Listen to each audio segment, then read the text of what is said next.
Hi అండి, ఈరోజు నేను ఆలు కుర్మా చేస్తున్నాను చపాతీలోకి. ముందుగా దీనికోసం ఆలు ఉడకబెట్టుకోవాలి. అది ఇట్లా కట్ చేసి ఉడకబెట్టుకుంటే కొద్దిగా చప్పగా అయిపోతుంది. కొద్దిగా సాల్ట్ వేసుకోవాలి. ఇవి ఉడికిన తర్వాత మొత్తం పొట్టంతా తీసేసి వీటిని మొత్తం స్మాష్ చేసేసేయాలి.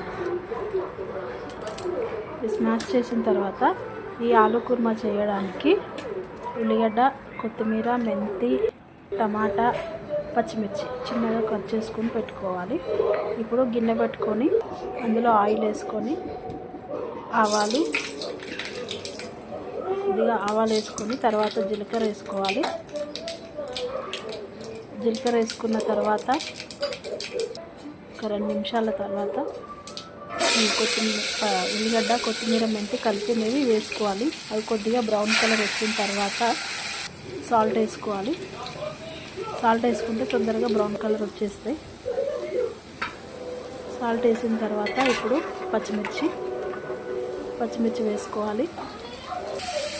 పచ్చిమిర్చి వేసుకొని కలుపుకొని టమాటా వేయాలి. టమాటో వేసి ఒక 2 నిమిషాల పాటు ఉడకనివ్వాలి. టమాటా మూత పెట్టుకొని ఉడికించుకోవాలి. ఇప్పుడు ఈ టమాటా ఉడికిపోయింది. ఇందులో కొద్దిగా పసుపు వేసుకోవాలి. పసుపు వేసిన తర్వాత ఒక 1 మినిట్ తర్వాత ఈ స్మాష్ చేసుకున్న ఆలూని వేసుకోవాలి. ఆలూని వేసుకొని బాగా కలుపుకొని ఒక గ్లాస్ వాటర్ వేసుకోవాలి. ఈ గ్లాస్ వాటర్ వేసి ఒక 5 నుంచి 10 నిమిషాలు ఉడికించుకోవాలి.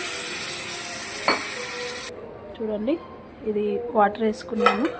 వాటర్ వేసుకున్న తర్వాత ఇది ఉడకాలండి. ఉడుకుతుంది. ఇంకేమన్నా పెద్ద పెద్ద ఆలు ఉంటే వీటిని ఇట్లా స్మాష్ చేసుకోవాలండి. మంట సిమ్లో పెట్టుకొని చేసుకోవాలి. మొత్తం స్మాష్ అయిపోయింది. చూడండి, కర్రీ రెడీ అయిపోయింది. ఆలు కుర్మా. ఇది చపాతీలోకి, పూరీలోకి చాలా టేస్ట్ ఉంటుంది. మీకు ఒకవేళ వాటర్ లాగా అనిపిస్తే ఇందులో శనగపిండి ఒక స్పూన్ వాటర్లో కలుపుకొని కూడా వేసుకోవచ్చు. నేను వేయలేదు. ఇప్పుడు వేడి ఆలు కుర్మా రెడీ అయిపోయింది. నా ఛానల్ నచ్చితే సబ్స్క్రైబ్ చేయండి, లైక్ చేయండి. Bye bye.